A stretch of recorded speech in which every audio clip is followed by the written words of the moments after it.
A family tree represents so much more than history. Connecting your past grounds you in the present and allows you to envision your future. Get ready for a journey of personal discovery that begins with a new leaf.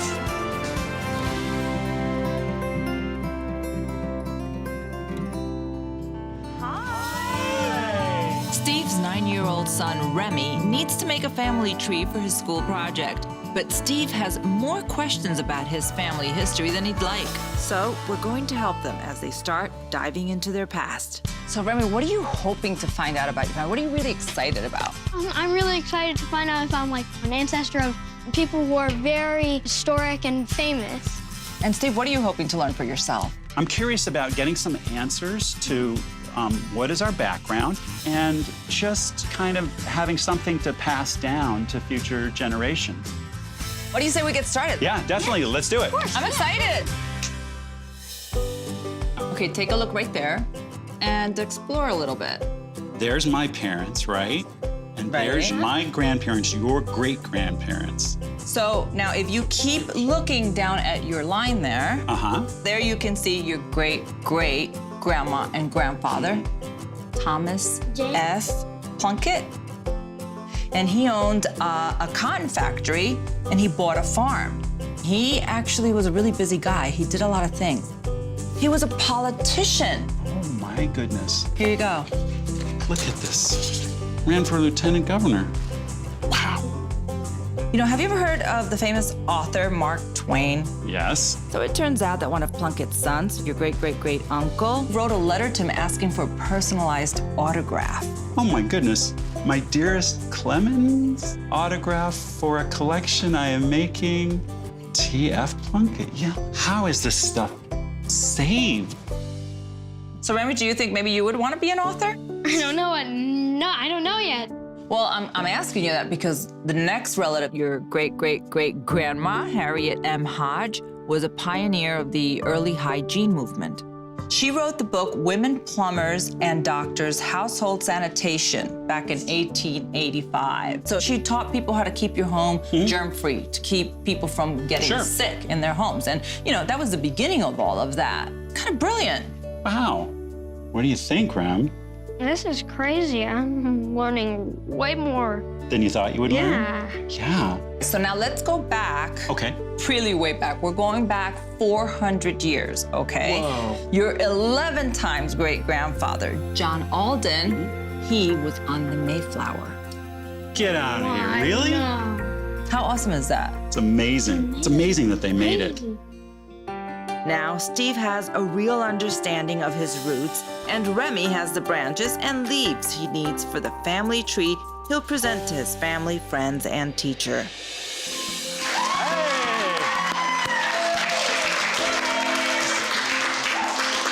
Wow, it is a real party. Yeah, it's been an amazing journey that Daisy has guided us on. I can't wait to share some things with you folks. Okay, people, are you ready for the big reveal? Yeah!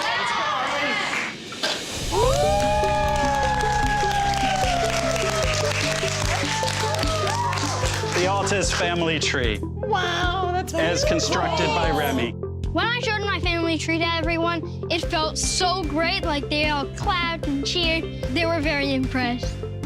This fellow here, John Alden, he came to America on a pretty famous ship. Anybody have an idea what ship that might have been? Mayflower. Mayflower is right. Wow. Yeah. So we can trace our roots back to John Alden and the Mayflower. Thomas F. Plunkett. He was a politician. Yes. And he ran for, was it lieutenant governor? Yes. And now he was married to this woman. What's her name? Harriet M. Hodge. She wrote a book that was all about ways to clean your house. Cool. And you have me and your mom right here. And who's this character down here? This is my brother. He is right there. Aww. Hi, Augie. Hi. And the family historian right here. There it is.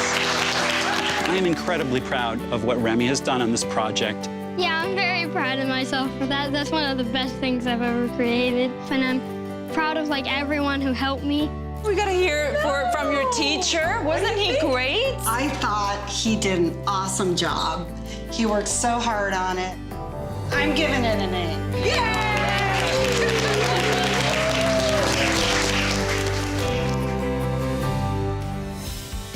All right.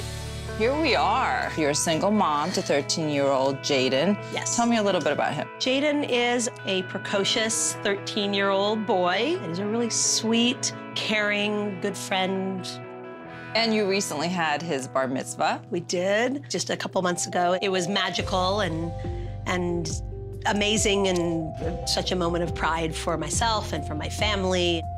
To help remind Jaden of the family he knows today, as well as its roots in the past, Allison put together a book about his family history to display at the bar mitzvah. There were some names in there that I learned that I don't know much about, and it seemed like a good time to start searching. I'm so excited to learn more about my great-grandparents and to enrich our family history and to add to our family tree and for my son to go forward with more knowledge. All right, Allison, well, what do you say we get started? I'm so excited. Let's go learn about your family. Okay. These are a couple photos I have of my great-grandfather who I never met, Adolf. This is him with my great-grandmother who I did know. I was actually very close with. She passed at 104 years old. Wow. Let's add some more leaves to your family tree. Who do you want to get started with? I think Adolf sounds like a great spot. Both of Adolf's parents came from Satu Hungary, but later settled in the town of Zedro in modern-day Romania. Now, if you go to the next screen, you can see the birth records of Adolf from Romania. And you know your great-grandpa came to America and he changed his name from Abraham Weiss to Adolf Weiss. I see his birth date is October 27th, 1891. That's amazing. And here we have a hard copy of those birth records. It's incredible just to see the records from that time, just to know that I've got this history of 130 years yeah, in an my actual hands. birth record. Yeah, it's incredible. Then in 1909, Allison's great-grandfather made the journey to America all by himself. Wow, must have been 17.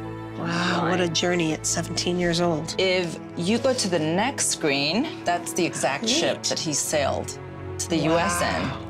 That is a picture of the RMS Carpathia. Now, the interesting thing about this ship is that this is the actual ship that, not long after, actually helped rescue people from the Titanic.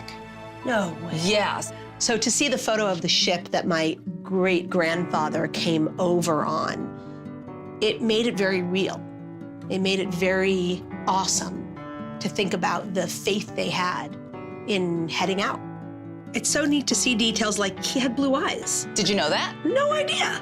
I mean, it's amazing the details that they took down. Here's something else you've probably never seen, your great-grandfather Adolf's death certificate. He died in 43, but my father was born in 46. So it makes sense as to why there's so little knowledge. Right.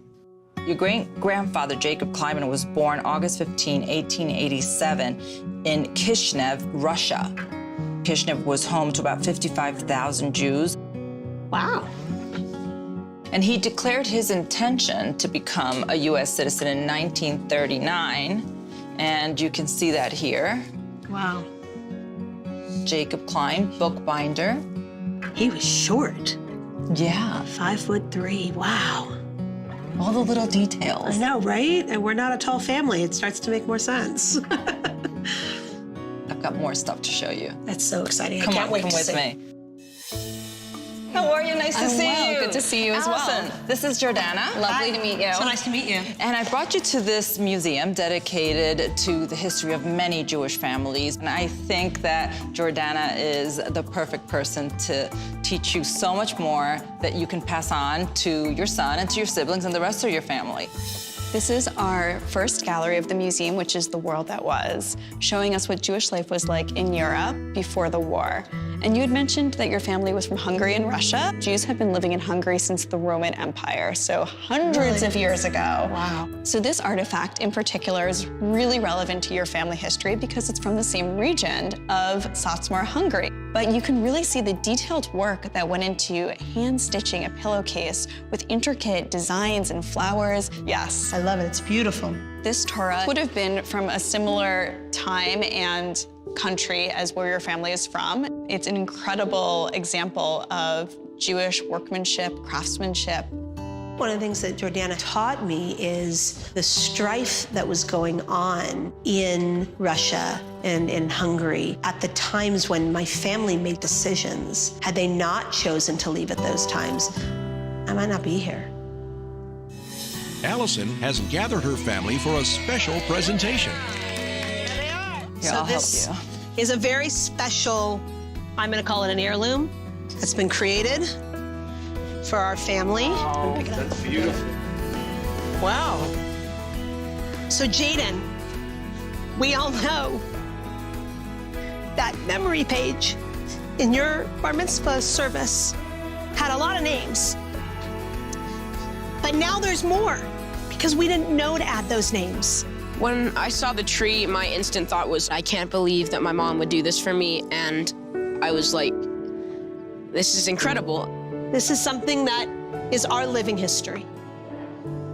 So this is for you.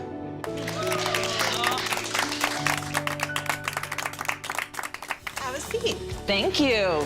Okay, so tell me a little bit about what prompted this inquiry. Well, we kind of know about my family history. I was, I have German and Croatian in my background, and we just want to know a bit more about her. There's some questions on her father's side. Bit of a mystery. Growing up, I was told I was of Russian descent, but I think becoming pregnant, there is a moment when you think to yourself, who am I? These questions of, well, am I really Russian, started to pop up. I just really would love to know about my DNA. My family tree is growing, and I want to have that information to pass down to my child. And we need help with names. I want to go through the tree and figure out some Okay, so what do you say, Eric, that Jessica and I start digging into her past and we'll fill you in on all the surprises later? That sounds great. Yeah. Using Jessica's DNA, our sponsor Ancestry was able to map out her ethnicity. There you go. There's your DNA. Oh, I am Russian. Yes, you are. I'm Russian. Well, how fun, how exciting. I was really kind of just relieved that I was Russian, but I think seeing it on the screen and verifying it is very real. So what do you say we continue and take a look at your family tree, your paternal side of your let's do family it. tree? There's me, the Pavel and Zoya, Ivan, Dora. Awesome. Actually, since we're looking for names, Dora is actually a really cool, interesting name for a girl. Okay, great. You're writing down some names. Now, your great-grandfather, Andrzej, he came to America even earlier than your father's family. He traveled here from Poland during the first and largest wave of Polish immigration in the early 1900s. You see a 1905 passenger list. So go to the bottom to line 26 and see if you Okay. can make out that name. I think it says Sagowski. It does. Okay. And what's really shocking is that he left behind his pregnant wife Oh. and the other kids. Oh, he was So going he to went ahead on his own, You just have to really trust your husband that he's going to go find a better place for you. right? It's incredible. So if you go to the next document, you will see another passenger list. This is from 5 months later. Oh, so they got to finally come over. Yes. So Mary, Aurelia, and Jolenta. Jolenta We got some was interesting names in the family. right. So now she had her baby while the Okay. husband was gone. And so she traveled with her daughters, but she did have to leave behind their two oldest sons, Chester and Narcissus. The good news is that they were all reunited.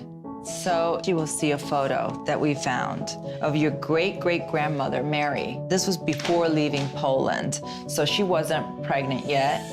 And these two boys are Narcissus and Chester, and the baby is your great-grandmother, Aurelia. Daisy, just kind of looking through these documents, it just makes these people real. These people really wanted to come to America. They really wanted to have a different life, and how blessed I am to, to get to live the life that I get to live, and Because of the hardships and Right. the sacrifices that they all made. how proud I should be. Well, I know you just learned a lot, and you're still taking it all in, but I've got more. All right. Want to take a What little else? trip with me? Yeah, let's do it. Let's learn some more. All right. Hey, Hey, Hadley. Hey, Daisy, how are you? Good to see you. Nice to see you. This is Jessica. Hi, Jessica. Nice to meet you. Jessica, this is Hadley Mears, and she's an historical journalist who's going to fill you in on what life would have been like for your ancestors, especially coming to Ellis Island. Oh, great. You're in great hands. Thanks, Daisy. Thank Bye, you. Daisy. Bye. Thanks. So this is Ellis Island. It opened in 1892. It was really crowded when your family was immigrating to America around 1905, 1906. That was actually a huge time for immigration in America. 1905 through 1906. Yes, there was a lot of strife and turmoil going on in Europe and people really trying to get to America. This ship right here, this is the SS Rotterdam. This is the ship that your great-great-grandmother came over on. Oh, wow. And most people, including probably your family, were in steerage, so what we would consider third class. There were some steamers that had over 2,000 people in steerage. These people really wanted to come to America and were willing to go through any means to get here. Hadley, this information has been so great, insight into what my family members really, truly went through. I have a lot of respect for them and pride, really. So thank you so much. Today has been very gratifying. I've learned so much about my family. I've put all the puzzle pieces together, and I'm able to show a true picture now to my child, which is priceless.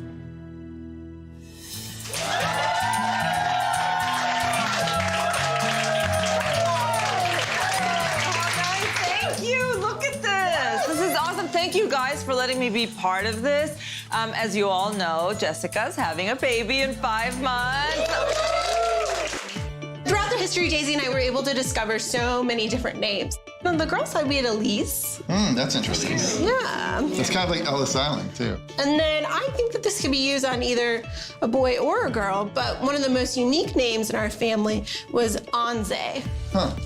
Oh, Dad doesn't like that one. How do you spell that? No offense to any Anze, but... No offense to any Anze, but I really like Anze. I don't know about Anze. Okay. All right. More importantly is we have to figure out the gender, everyone. Is everyone ready for a reveal?